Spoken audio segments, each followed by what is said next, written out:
The final build to the series is here, guys. Closing the playlist, we have a crazy rocket launcher DPS build that anyone can use, and it's one that I've wanted to cover for a while now but never really got around to making it. And this is one that I used a lot in Legend and Master Lost sectors this season as well. Now here's your TLDW. Run around killing ads, become Charger Light, melt champions and bosses with a few rockets to the head. What's actually good about this build though is you're not restricted with a lot of things, so you can use any class and subclass of your choice, but you will of course need to use a rocket launcher of some sort and a few artifact mods. And I will give you that full best build setup to use for this build, so let's get on with it. Rate, comment, sub and all that good stuff, and roll that intro.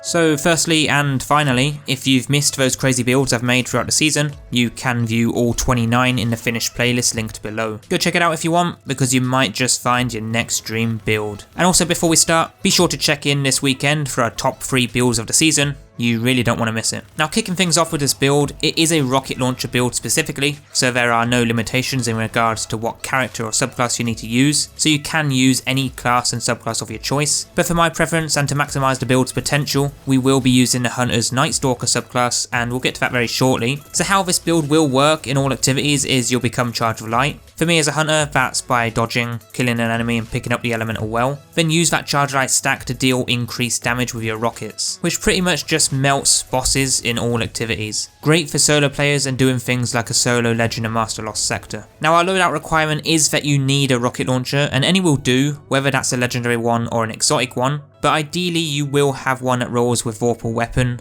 and then start on a boss spec mod to deal increased damage. Now I personally would have one rocket launcher of each element specifically for those activities that have burn modifiers, so you can just throw on the weapon that matches the correct burn as well as any match game shields, and that will be for the game mode that you're playing. The other weapons don't really matter, but a good grenade launcher with breach and clear would actually really help you even more. For the subclass I'm going with a top tree Night Stalker Tether and Vanishing Step with a marksman's dodge for instant reloading, which will benefit you a lot with this build, and you'll see why it's so useful later. But again, you guys can use anything with this setup as you won't need to change your mods for the subclass. But I thought top tree Void was the most efficient approach for this build, and because we are going to be using rocket launchers a lot, we don't want to reload as much, so ensure that you have max 100 mobility to get your dodge back as quick as possible. The exotic we're using is the top tier exotic, the 6 Coyote, to gain that second dodge charge, which means we will or should always have a dodge up at one given time. But now diving into the first mod, to become Charger Light, we are going to be using the Reaping Wellmaker, as it will spawn a Void Elemental Well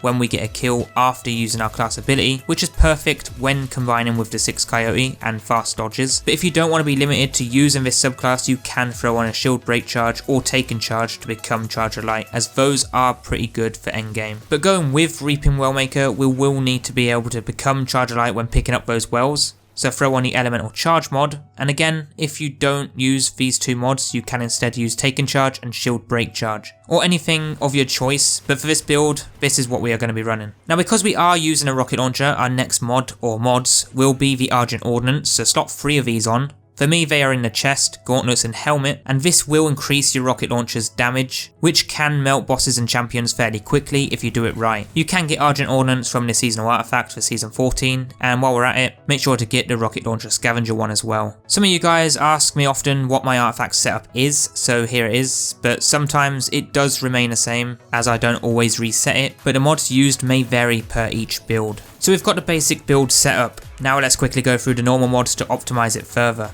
Starting with the helmet, throw on 2 rocket launcher ammo finder mods. This will allow you to find enough rockets for the whole activity in most cases, unless you're stupidly unlucky. In your gauntlets, you want to have your champion mods, and you should have enough to slot on any mod that you require. If there are no overload champions, Salvager Salvo is a great energy weapon to use in the energy slot. In the chest though, we have double rocket reserve mods, and for the legs we have rocket launcher scavenger, the mod I told you to have earlier in that artifact. However, for the class, basing this on a Hunter top tree build, I went with double distribution for quicker cooldowns, but if you're not going to be using a Void subclass, a good replacement would be the breach and clear mod with a shield break charge. Just make sure you have a grenade launcher on as well. Overall though, this build is great for all types of content, especially for playing solo if you don't have good top tier weapons like Anarchy or the Lament. Now guys, that is all for this final build video of the series. Next, as always, feel free to check out the full playlist linked below if you missed any, and stay tuned for the top 3 builds of the series planned for this weekend. Otherwise, if you've been a regular viewer here in the series. Thanks so much for your support, and I hope you guys plan on sticking around because I hope to see you all next season for the new builds to come.